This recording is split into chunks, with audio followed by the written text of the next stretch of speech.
ಅಶೋಕ್ ಅವರೇ, ನನ್ನ ನೇರ ಪ್ರಶ್ನೆ ಮಹೇಶ್ ಅಥವಾ ಅಶೋಕ್ ಅಲ್ಲಿ ಇಬ್ಬರಲ್ಲಿ ಯಾರಾದ್ರೂ ಒಬ್ರು ಉತ್ತರ ಕೊಟ್ಬಿಡಿ, ಹೇಳ್ತೀನಿ.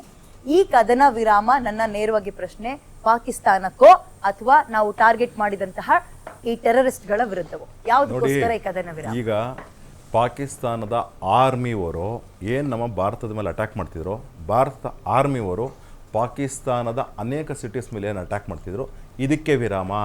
ಪಾಕಿಸ್ತಾನದ ಟೆರರಿಸ್ಟ್ಗಳನ್ನ ಒಂದ್ ನಿಮಿಷ, ಪಾಕಿಸ್ತಾನದ ಟೆರರಿಸ್ಟ್ಗಳ ತಲೆ ಕೈ ಕಾಲು ಹೆಣ ಇತ್ತಲ್ಲ, ಅದನ್ನ ಕಾಯಕ್ ಹೋಗಿರುವಂತವ್ರು, ಅವ್ರನ್ನ ಆರ್ಮಿ ಅಂತ ಕರೀಲೇಬಿಡಿ. ನೀವು ಅವಮಾನ ಮಾಡಬೇಡಿ. ನೋಡಿ, ನಾನು ಒಂದ್ ನಿಮಿಷ, ನಾನು ಇಲ್ಲಿ ಸ್ವಲ್ಪ ಡಿಫ್ರೆನ್ಶಿಯೇಟ್ ಮಾಡ್ಲಿಕ್ಕೆ ಇಷ್ಟಪಡ್ತೇನೆ. ಯಾಕೆ ಅಂತಂದ್ರೆ, ಹೌದು, ಟೆರರಿಸ್ಟ್ಗಳು ಪಾಕಿಸ್ತಾನದಲ್ಲಿದ್ದಾರೆ, ಆರ್ಮಿಯವರು ಟೆರರಿಸ್ಟ್ಗಳಿಗೆ ಹೆಲ್ಪ್ ಮಾಡ್ತಿದ್ದಾರೆ, ಇದು ಎಲ್ಲ ಸಹ ವಾಸ್ತವ ಸತ್ಯ. ಸತ್ಯವೇ. ಆದರೆ ವಿಚಾರ ಏನು ಅಂತಂದರೆ, ನಾವು ಸಿವಿಲಿಯನ್ಸ್ ಮೇಲೆ ಅಟ್ಯಾಕ್ ಮಾಡಿಲ್ಲ. ನಾವು ಸಿವಿಲಿಯನ್ಸ್ನ ಇವತ್ತು ನಾವೂ ಹೇಳ್ತಾ ಇದ್ದೇವೆ, ಪಾಕಿಸ್ತಾನದಲ್ಲಿರ್ತಕ್ಕಂಥ ಯಾವುದೇ ಸಿವಿಲಿಯನ್ಗೆ ತೊಂದರೆ ಆಗದಿರತಕ್ಕಂಥ ಕೆಲಸಗಳನ್ನ ಭಾರತ ಸರ್ಕಾರ ಮಾಡುತ್ತೆ ಅಂತ ಹೇಳಿದೆವು. ಆದ್ರೆ ಪಾಕಿಸ್ತಾನದ ವಿಚಾರ ಹಂಗಲ್ಲ. ಪಾಕಿಸ್ತಾನದ ವಿಚಾರ ಏನು ಅಂದ್ರೆ, ಹೋಗೋದು ಇನ್ನೊಂದು ಸಿಟಿ ಮೇಲೆ ಬಾಂಬ್ ಹಾಕ್ಬಿಡೋದು, ಹೋಗೋದು ಇನ್ನೊಂದು ಸಿಟಿ ಮೇಲೆ ಬೇಕಂದ್ರೆ ಯಾವುದೇ ರೀತಿ ಮಿಸೈಲ್ ಬಿಟ್ಬಿಡೋದು, ಅದನ್ನು ಸಹ ಟ್ಯಾಕಲ್ ಮಾಡ್ತಕ್ಕಂಥ ಶಕ್ತಿ ಭಾರತ ಸರ್ಕಾರಕ್ಕಿದೆ, ಟ್ಯಾಕಲ್ ಮಾಡಿದೆ. ಈಗ ಏನು 10ನೇ ತಾರೀಕಿಂದ 12ನೇ ತಾರೀಕುವರೆಗೂ ಟೆಂಪ್ರವರಿ ಕದನ ವಿರಾಮ ಅಂತ ಏನು ಘೋಷಣೆ ಮಾಡ್ಕೊಂಡಿದ್ದೀವಿ, ಅದನ್ನ ನಾವು ಅನೇಕ ವಿಚಾರಗಳು, ಒಂದು ರಾಜತಾಂತ್ರಿಕ ವಿಚಾರಗಳಿರ್ತವೆ, ಎರಡನೇ ವಿಚಾರ, ಯಾಕಂದ್ರೆ ನೀವು ಆಗಲೇ ಕನ್ಫ್ಯೂಷನ್ ಮಾಡಿ ಹೇಳಿದ್ರಿ, ಅಂದರೆ ಅವ್ರು ರಾಜತಾಂತ್ರಿಕ ಹೇಳ್ತಾರೆ, ನಾನು ಸಿಟೀಸ್ ಅಂತ ಹೇಳ್ತಿದ್ದೀನಿ. ಸಿಟೀಸ್ ಅಂತಕ್ಕಂಥದ್ದನ್ನ ನಾವು ಬಂದು ಹೇಳಲಿಕ್ಕಾಗಲ್ಲ. ಯಾಕೆಂದರೆ ಆಗ ರಘುದು ಅಂತವರು ಅಥವಾ ಹನುಮೇಗೌಡರು ಅಥವಾ ಫಾರೂಕ್ ಅಂತವ್ರು ಬಂದು ಹೇಳ್ತಾರೆ, ನಿಮ್ಗೆ ರಕ್ಷಣೆ ಮಾಡ್ಕೊಳ್ಳೋಕೆ ಅಧಿಕಾರ ಇಲ್ಲ ಅಂತ. ರಕ್ಷಣೆ ಮಾಡ್ಕೊಂಡಿದ್ದೀವಿ, 1800 ಮಿಸೈಲ್ಸ್ ಅಥವಾ ಡ್ರೋನ್ಸ್ನ ನಾವು ನ್ಯೂಟ್ರಲೈಸ್ ಮಾಡಿದ್ದೀವಿ, ಬೇರೆ ವಿಚಾರ. ಆದರೆ ರಾಜತಾಂತ್ರಿಕ ವಿಚಾರ ಮತ್ತು ನಮ್ಮ ಸಿವಿಲಿಯನ್ಸ್ ಏನಿದ್ದಾರೆ ಅವ್ರನ್ನ ಸೇಫ್ ಗಾರ್ಡ್ ಮಾಡ್ಕೊಳ್ಳಿಕ್ಕೋಸ್ಕರ ಒಂದು 2 ದಿವಸ ನಾವು ಹೇಳಿದ್ದೇವೆ, ನಾವು ನಿಮ್ಮನ್ನ ಅಟ್ಯಾಕ್ ಮಾಡುವುದಿಲ್ಲ ಅಂತ ಹೇಳಿ. ಆದರೆ ಅದರ ಅರ್ಥ ಪಾಕಿಸ್ತಾನಕ್ಕೆ ಪಾಠ ಕಲಿಸಲ್ಲ ಅಂತಲ್ಲ. ಪಾಕಿಸ್ತಾನಕ್ಕೆ ತಕ್ಕ ಪಾಠವನ್ನು ಕಲಿಸ್ತೇವೆ, ಅದನ್ನ ಮುಂಚೆನೂ ಹೇಳಿದ್ದೇವೆ, ಇವತ್ತು ಹೇಳಿದ್ದೇವೆ. 2008ರಲ್ಲಿ ಯಾರೋ ವಿಶ್ವದ ದೊಡ್ಡಣ್ಣ ಅಂತ ಹೇಳ್ಕೊಂಡವನಿಗೆ ಸಪೋರ್ಟ್ ಮಾಡುವಂತ ನೋಡಿ, ವಿಚಾರ ಇಷ್ಟೇ.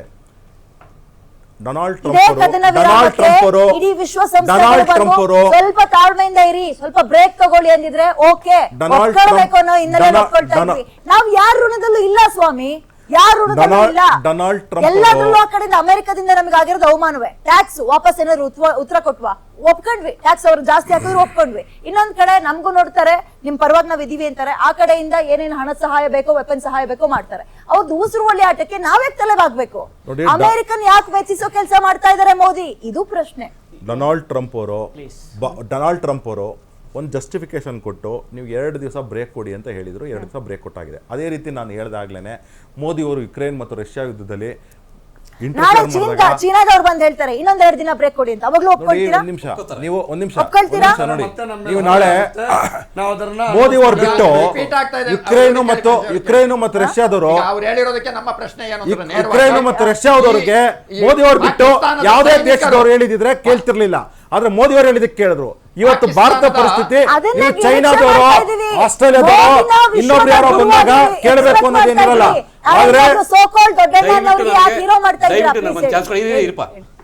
ಯುಕ್ರೇನು ಮತ್ತು ರಷ್ಯಾದ ವಿಚಾರ ಇದೆಲ್ಲ ಅದು ಬೇರೆ.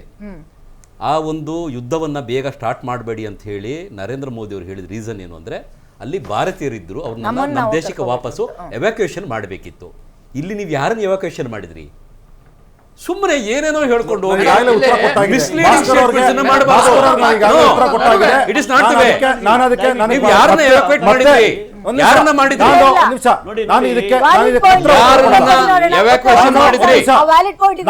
ಭಾಸ್ಕರ್ ಈಗಾಗಲೇ ಉತ್ತರ ಕೊಟ್ಟಾಗಿದೆ.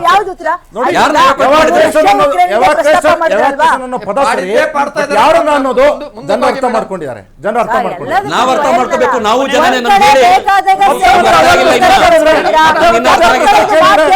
ನಾವು ಅಷ್ಟೊಂದು ಜೋರಾಗಿ ಹೇಳಂಗಿಲ್ಲ ಅಂತೀರಾ ನೀವು? ಒಂದ್ ರೀತಿ ಮಾಧ್ಯಮನ ಮತ್ತು ಜನರನ್ನ ಸೇನೆನ ಶೀಲ್ಡ್ ತರ ನಿಮಗೆ ಬೇಕಾದಾಗ ಅರ್ಥ ಮಾಡ್ಕೊಂಬೇಡಿ. ಇದಕ್ಕೊಂದು ಮುಕ್ತಾಯದ, ನಾನೇ ಮುಕ್ತಾಯದ ಒಂದು ಮಾತನ್ನ ಹೇಳ್ಬಿಡ್ತೇನೆ. ನೆಹರು ದೇಶ ವಿಭಜನೆ ಆದಾಗ ಅವೈಜ್ಞಿಕವಾಗಿ ಭಾಷಣ ಮಾಡೋದಕ್ಕೆ ಈ ಭಾರತದ ಪ್ರಧಾನಮಂತ್ರಿಯಾಗಿ ಭಾಷಣ ಮಾಡುವಂಥ ಸಂದರ್ಭದಲ್ಲಿ ಪಾಕಿಸ್ತಾನದಲ್ಲಿ ಆ ಭಾಷಣ ಕೇಳೋದಕ್ಕೆ 1000 ಜನ ರೈಲಲ್ಲಿ, ಬಾಂಬೆ ಟ್ರೈನಲ್ಲಿ ರೆಡಿ ಆಗಿರ್ತಾರೆ.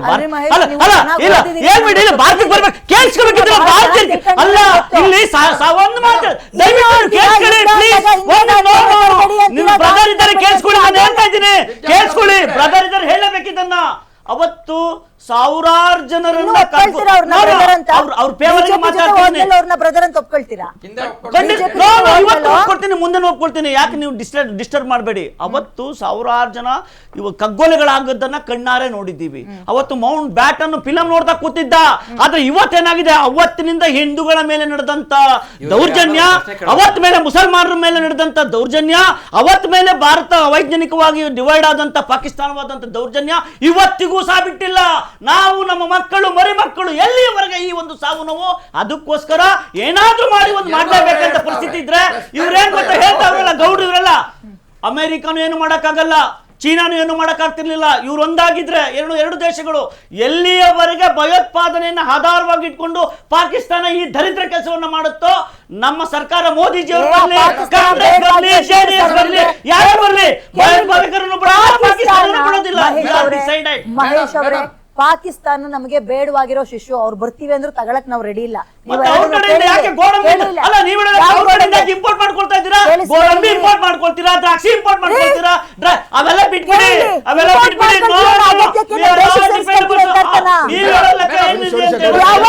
ವ್ಯಾಪಾರಕ್ಕೂ ಇದಕ್ಕೂ ಯಾಕೆ ಮಾಡ್ತಾ ಇದ್ದೀರಾ ಮಹೇಶ್ ಅವರೇ?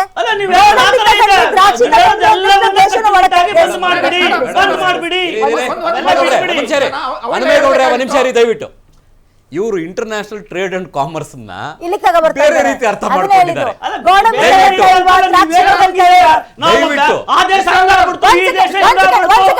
ಎರಡು ವಿಶ್ವದ ಯುದ್ಧಗಳಲ್ಲಿ ಜರ್ಮನಿ ಇವತ್ತು ಪ್ರಪಂಚದ ನಂಬರ್ 1 ಸ್ಥಾನದಲ್ಲಿ ಇತ್ತಪ್ಪ.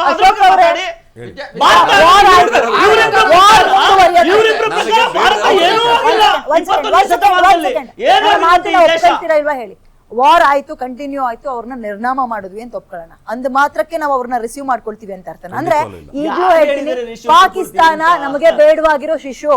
ಇವ್ರು ಹೇಳ್ತಾರೆ ಅದೇಂಗ್ ಬೇಡವಾಗಿರೋ ಶಿಶು, ಅವರಿಂದ ಗೋಡಂಬಿ ತಗೊಳಲ್ವಾ ನಾವು? ಮತ್ತೊಂದು ವ್ಯಾಪಾರ ವ್ಯವಹಾರವೇ ಬೇಡ, ಇದೇ ಬೇಡ ಸರ್. ಯಾಕೆ ಸರ್ ಎಲ್ಲೆಲ್ಲಿ ನೀರು ಕೊಡ್ತಾ ಇದ್ದೀರಾ? ಮಗುವನ್ನು ಆಡಿಸ್ತೀರಾ, ಮಗುವನ್ನು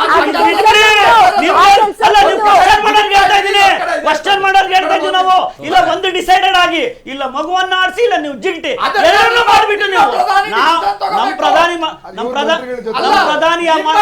ಪ್ರಧಾನಿಗಳು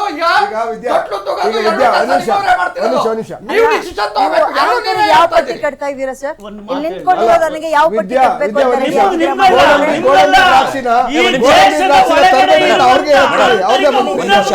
ಒಂದ್ ನಿಮಿಷ ಇವ್ರೆ, ದಯವಿಟ್ಟು ಒಂದ್ ನಿಮಿಷ ಈಗ ನಮ್ಮ ಪ್ರಧಾನಮಂತ್ರಿ ಮೋದಿ ಅವರು ಏನು ಹೇಳಿದ್ರು, ನಮ್ಮ NDA ಸರ್ಕಾರ ನಮ್ಮದು ಝೀರೋ ಟಾಲರೆನ್ಸ್ ಟುವರ್ಡ್ಸ್ ಟೆರರಿಸಂ ಅಂತ ಹೇಳಿದ್ರು. ಘರ್ ಮೇ ಗುಸ್ಕೆ ಮಾರೆಂಗೆ ಅಂತಂದ್ರು. ಅಂದ್ರೆ ಈಗ ನೀವು ಕದನ ವಿರಾಮ ಘೋಷಣೆ ಮಾಡಿದಿರಲ್ಲ, ಎಲ್ಲರ ಘರ್ ಮೇ ಗುಸ್ಕೆ ಮಾರ್ದಿಯಾ ಕ್ಯಾ? ಎಲ್ಲ ಸತ್ತೋದ್ರ?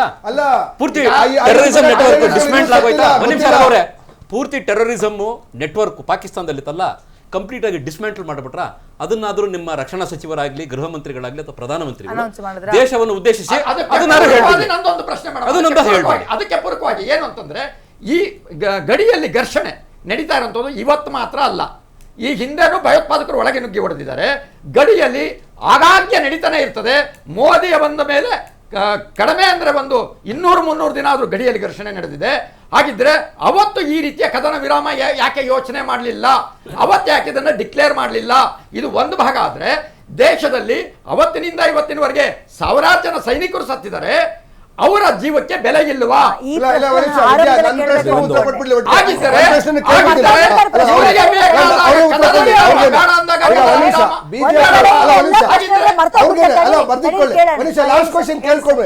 ಬಿಜೆಪಿ ಅವ್ರ ಉತ್ತರ ಕೊಡ್ಲಿ. ಆಮೇಲೆ ಭಾಸ್ಕರ್ ಅವ್ರು ಕೇಳಿದ ಪ್ರಶ್ನೆ ಏನು ಅಂತಂದ್ರೆ, ಎಷ್ಟು ನ್ಯೂಟ್ರಲೈಸ್ ಆಗಿದೆ ಟೆರರಿಸ್ಟ್ಗಳು ಅಂತ ಹೇಳಿ. ಈಗ 9 ಜಾಗಗಳು 28 ಜಾಗಗಳು ನೋಟಿಫೈಡ್ ಆಗಿದೆ, ಅದರಲ್ಲಿ 19 ಜಾಗಗಳು ಬಾಕಿ ಇದೆ. ನಾವು 19 ಜಾಗಗಳನ್ನ ಮಾತ್ರ ನಾವು ಮಾಡ್ತೀವಿ ಅಂತ ಹೇಳಿದಾಗ ಪಾಕಿಸ್ತಾನದ ಆರ್ಮಿ ರಿಟಾಲಿಯೇಟ್ ಮಾಡ್ತು. ರಿಟಾಲಿಯೇಟ್ ಮಾಡಿದಾಗ ನಾವು ಅವ್ರಿಗೂ ರಿಟಾಲಿಯೇಟ್ ಮಾಡ್ಕೊಂಡು ನೀವು 19 ಜಾಗಕ್ಕೆ ಹೊಡಿಲೇಬೇಕು, ಹೊಡೆದಿದ್ದೀವಿ. ನಮ್ಮ ಟಾರ್ಗೆಟ್ ಇರ್ತಕ್ಕಂಥದ್ದು 28 ಜಾಗ, ಅದ್ರಲ್ಲಿ 9 ಜಾಗ ಹೊಡೆದಿದ್ದೀವಿ. ಆಮೇಲೆ ಒಂದ್ ನಿಮಿಷ ಇರ್ರಿ, ಅವರ ಶಸ್ತ್ರಗಳನ್ನ ನಿಶಸ್ತ್ರ ಮಾಡಿದ್ವಿ, ಆದ್ರೆ ನಾವು ಅವ್ರ ಮೇಲೆ ಅಟ್ಯಾಕನೆ ಮಾಡಲಿಲ್ಲ. ಅವ್ರು ಕೊಟ್ಟ ಏಟಿಗೆ ಪ್ರತಿ ಏಟ್ ಕೊಡ್ಬೇಕಾಗಿತ್ತಲ್ಲ, ಕೊಟ್ಟಿಲ್ಲ. ಅಕಸ್ಮಾತ್ ಅದನ್ನ ನಾವು ಡೈಲ್ಯೂಟ್ ಗೊತ್ತಿಲ್ಲದೆ ಇರೋರು ಮಾತಾಡಬಾರ್ದು. ಯಾವ್ದು ಗೊತ್ತಿಲ್ಲದೆ ಇರೋದು ಸರ್? ಈಗ ನಾವು ಎಷ್ಟು ಬಾಂಬ್ ಹಾಕಿದ್ವಿ, ನಮ್ಮ ಅವ್ರು border ನಿಮಿಷ ಗಳಲ್ಲಿ ವಿದ್ಯಾ, ಸೈನಿಕರ ಸತ್ರ ಎದುರುಗಡೆ ಅವರು ಆರ್ಮಿ ಸೇನೆಯವರು ಒಂದು ತ್ಯಾಗ ಮಾಡಿದ್ರಲ್ಲ ಜೀವನ, ಅದು ಗೊತ್ತಿಲ್ಲದೆ ಇರುವಂತದ್ದ? ಅದೆಲ್ಲದಕ್ಕೂ ಕದನ ವಿರಾಮ ಉತ್ತರವ? ಒಂದ್ ನಿಮಿಷ ಇರಿ. ಈಗ 28 ಟೆರರಿಸ್ಟ್ಗಳ ಹಡಗು ತಾಣಗಳೇನಿವೆ ಅದು ನಮ್ಮ ಟಾರ್ಗೆಟ್. ಅದ್ರಲ್ಲಿ 9 ಮಾತ್ರ ಆಗಿದೆ, ಇನ್ನು 19 ಬಾಕಿ ಇದೆ. ಅದನ್ನು ಖಂಡಿತವಾಗ್ಲೂ ಮುಗಿಸ್ತೇವೆ. ಆರ್ಮಿ ಹೆಸರಲ್ಲಿ ಬಂದು ಜನರನ್ನ ಸಾಯಿಸ್ತಾ ಇದ್ರಲ್ಲ, ಮೇಡಮ್, ಅದಕ್ಕೆ ಉತ್ತರ ಕೊಡ್ತೀರಾ? 4 ವರ್ಷ ಇದೆ.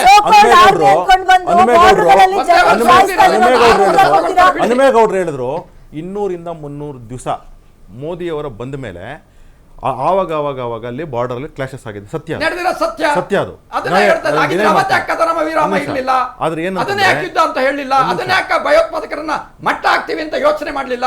ನೋಡಿ, ಇದೇನು ಹೊಸದಲ್ವಲ್ಲ, ಮುಂಚೆಯಿಂದ ನಡೀತಾ ಇರೋದು ಕಾಂಗ್ರೆಸ್ ಸರ್ಕಾರದ ಕಾಲದಿಂದ. ಈಗ 11 ವರ್ಷಗಳಲ್ಲಿ 200-300 ದಿವಸ, ಜೊತೆಗೆ ನಮ್ಮ ಭಾರತಕ್ಕೆ ಸ್ವಾತಂತ್ರ್ಯ ಬಂದಾಗಿನಿಂದ 1947 ಹಿಡ್ಕೊಂಡು ಇವತ್ತವರೆಗೂ ಅನೇಕ ದಿವಸಗಳು ಈ ರೀತಿ ನಡೆದಿದೆ. ಅದೆಲ್ಲ ಏನಂತಂದರೆ ಪಾಪ ತಾವು ಆರ್ಮಿ ಅವ್ರ ಜೊತೆ ಹೋಗಿ ಮಾತಾಡಿ, ಆಯಿತಾ, ಆವಾಗ ಗೊತ್ತಾಗ್ತದೆ. ಆವತ್ತು ಒಂದು ದಿವಸ ಹೊಡಿತಾರೆ, ಇವರು ನಾವು ಹೊಡಿತೀವಿ. ಆದರೆ ಯಾವತ್ತೂ ಸಹ ಅವರು ಉಗ್ರಗಾಮಿಗಳನ್ನು ಭಾರತಕ್ಕೆ ಯಾವಾಗ ಕಳಿಸಿ ಭಾರತದಲ್ಲಿ ಯಾರ್ಯಾರು ಸ್ಲೀಪರ್ ಸೆಲ್ಸ್ ಇದ್ದರು ಅವ್ರನ್ನ ಆ್ಯಕ್ಟಿವೇಟ್ ಮಾಡಿ ಅವ್ರ ಥ್ರೂ ಆ್ಯಕ್ಟಿವಿಟೀಸ್ ಮಾಡಿಸ್ತಿದ್ದಾರೆ. ಅದನ್ನು ನಾವು ಐಡೆಂಟಿಫೈ ಮಾಡಿ ತುಂಬ ವರ್ಷಗಳು, ಯಾವುದೇ ಸರ್ಕಾರಗಳಿರಲಿ ಬೇರೆ ವಿಚಾರ, ಆದರೆ ಅದನ್ನು ನ್ಯೂಟ್ರಲೈಸ್ ಮಾಡ್ತಕ್ಕಂಥ ಕೆಲಸ ಹಾಕ್ಕೊಂಡೇ ಬಂದಿದೆ. ಆದರೆ ಇವಾಗ ಏನಾಗಿದೆ ಅಂತಂದರೆ 5-6 ವರ್ಷ 2019 ಹಿಡ್ಕೊಂಡು 2025ವರೆಗೂ ಯಾವುದೇ ಆ್ಯಕ್ಟಿವಿಟೀಸ್ ಆಗ್ತಾ ಇರಲಿಲ್ಲ. ಅದೂ ಸಹ ನಾವು ನೋಡಬೇಕು. ಆದರೆ ಅದಕ್ಕೋಸ್ಕರ ಈ 5 ವರ್ಷದಲ್ಲಿ ಬಾರ್ಡರಲ್ಲಿ ಯಾವುದೂ ಕ್ಲಾಶಸ್ ಆಗಿಲ್ವಾ? ಇಲ್ಲ, ಆಗಿದೆ, ಖಂಡಿತವಾಗ್ಲೂ ಆಗಿದೆ. ಬಾರ್ಡರಲ್ಲಿ ಪಾಕಿಸ್ತಾನ ಬಾರ್ಡರಲ್ಲೂ ಕ್ಲಾಶಸ್ ಆಗಿದೆ, ಚೈನಾ ಬಾರ್ಡರಲ್ಲೂ ಕ್ಲಾಶಸ್ ಆಗಿದೆ. ಅದನ್ನು ನ್ಯೂಟ್ರಲೈಸ್ ಮಾಡಿಲ್ವಾ? ಖಂಡಿತವಾಗ್ಲೂ ಅದು ನ್ಯೂಟ್ರಲೈಸ್ ಆಗ್ತಕ್ಕಂಥ ಕೆಲಸ ಆಗಿದೆ. ಆದರೆ ಇದೆಲ್ಲನೂ ಸಹ ಕದನ ವಿರಾಮ ಮತ್ತು ಯುದ್ಧ ಮತ್ತು ಇದೆಲ್ಲ ಅನ್ನಕ್ಕಾಗಲ್ಲ. ಅದು regular phenomena which happens routine. ಕೆಲವೊಂದು ಪ್ರಶ್ನೆಗಳನ್ನ ನಾನು ಇವತ್ತು ರೂಟೀನ್ ಅಲ್ಲ. ಈಗ ಒಂದು ನಿಮಿಷ ಕೇಳ್ಬಿಡ್ತೀನಿ ನೋಡಿ. ನಮ್ಮ ಬಿಜೆಪಿ ಅವರು ಈಗಲ್ಲ, ಸೊ 2014 ಅಧಿಕಾರಕ್ಕೆ ಬಂದಾಗಿಂದ ಅವರು ಯಾವುದೇ ಒಂದು ನಿರ್ಧಾರ ತೆಗೆದುಕೊಂಡ್ರೆ 2 ವಿಚಾರಗಳನ್ನ ಹೇಳ್ತಿದ್ರು. ಆರ್ಟಿಕಲ್ 370 ಆಗಲಿ, ಡಿಮಾನಿಟೈಸೇಷನ್, ಯಾವುದೇ ವಿಚಾರ ಆದ್ರೂ ಈ ದೇಶದಲ್ಲಿ ಏನು ಪಾಕಿಸ್ತಾನದಲ್ಲಿ ಏನು ಕಾಶ್ಮೀರದಲ್ಲಿ ಟೆರರಿಸಂನ ನಿರ್ಮೂಲನೆ ಮಾಡ್ತೀವಿ, ಝೀರೋ ಟೆರರಿಸಂ ಅಂತ ಹೇಳಿದ್ರು. ಇವರನ್ನೇ ಈಗ ಒಪ್ಕೊಂಡಿದ್ದಾರೆ. ಮನುಷ್ಯ ಈಗ ತಾನೇ ಒಪ್ಕೊಂಡಿದ್ದಾರೆ ಬಿಜೆಪಿ ಅವರು. 237 ದಿನ ಇದಾಗಿದೆ, ಗಲಾಟೆಗಳಾಗಿದೆ. ಹಾಗಾದ್ರೆ ಡಿಮಾನಿಟೈಸೇಷನ್ ಮತ್ತೆ ಆರ್ಟಿಕಲ್ 370 ಯಾಕೆ ರದ್ದು ಮಾಡಿದ್ರಿ? ಬೆಲೆ ಏರಿಕೆಯ ಮಧ್ಯೆಯೂ ಬಿಜೆಪಿಯನ್ನ ಹೊತ್ಕೊಂಡು ಮೆರೆಸಿರುವಂತಹ ಕಾರಣ ಒಂದೇ, ಮೋದಿ ಅವರ ಮಾತುಗಳು. ನಾವು ಭಯೋತ್ಪಾದಕರ ವಿರುದ್ಧ ಹೋರಾಡ್ತೀವಿ, ದೇಶದ ರಕ್ಷಣೆ ಕೊಡ್ತೀವಿ ಅನ್ನೋ ಕಾರಣಕ್ಕೆ ಬೆಲೆ ಏರಿಕೆ ನಡುವೆಯೂ ಬಿಜೆಪಿನ ಅಧಿಕಾರಕ್ಕೆ ತಂದ್ರು. 370 ಅಂತ ಮಾತಾಡ್ತಾ ಇದಾರೆ. ಹೌದು, ಪಹಲ್ಗಾಮ್ನಂತಹ ಅಂತಹ ಜಾಗದಲ್ಲಿ ಇನ್ನೂ ಕೂಡ ಸೆಕ್ಯೂರಿಟಿ ಇದ್ದಿದ್ದನ್ನ ಕಡಿಮೆ ಯಾಕೆ ಮಾಡ್ಕೊಂಡ್ರಿ? ಇಂಟೆಲಿಜೆನ್ಸ್ ರಿಪೋರ್ಟ್ ಇದ್ರೂ ಕೂಡ ಎಚ್ಚೆತ್ಕೊಳ್ಳಿಲ್ಲ ಯಾಕೆ? Again second question. 3ನೇದು, ಪ್ರತಿಕಾರ ಯಾವಾಗ ಅಂತ ಕೇಳ್ಬೇಕಾದ್ರೆ ಒಂದು 15 ದಿನಗಳ ಕಾಲ ಟೈಮ್ ತಗೊಂಡ್ರಿ. ಜನ ಯೋಚನೆ ಮಾಡ್ತಿದ್ರು ಏನೋ ದೊಡ್ಡದಾಗಿ ಮಾಡ್ತಾರೆ ಅಂತ. ಎಸ್, ದೊಡ್ಡದಾಗೆ ಆರಂಭ ಮಾಡಿದ್ರಿ. ಆಪರೇಷನ್ ಸಿಂಧೂರ ಅಂತ ಜನ ಎಲ್ಲ ಧೋ ಅಂತ ಚಪ್ಪಾಳೆ ಹೊಡೆದ್ರು. ಇದು ನಾವು ಕಾಯ್ತಾ ಇದ್ದಿದ್ದು ಅಂತ ಅನ್ಕೊಂಡ್ರು. ಒಂದೊಂದೇ ಆಪರೇಷನ್ ಸಿಂಧೂರ 2.0 ಅಂತ 3.0 ಅಂತ ಮುಂದುವರಿಬೇಕಾದ್ರೆ ತಗೊಂಡಂತಹ ಫೋರ್ಸ್ ಹಂಗೆ ಸ್ಟೆಪ್ ಬ್ಯಾಕ್ ಮಾಡಿದ್ರಿ. ಯಾಕೆ? ಸರ್ವಪಕ್ಷಗಳ ಸಭೆ ಅಂತ ಎಲ್ಲದಕ್ಕೂ ಕರಿತೀರಿ, ಇದಕ್ಕೆ ಯಾಕೆ ತಗೊಳ್ಳಿಲ್ಲ? ಅಮೆರಿಕಕ್ಕೆ ಯಾಕೆ ತಲೆ ಬಗ್ಗದ್ರಿ?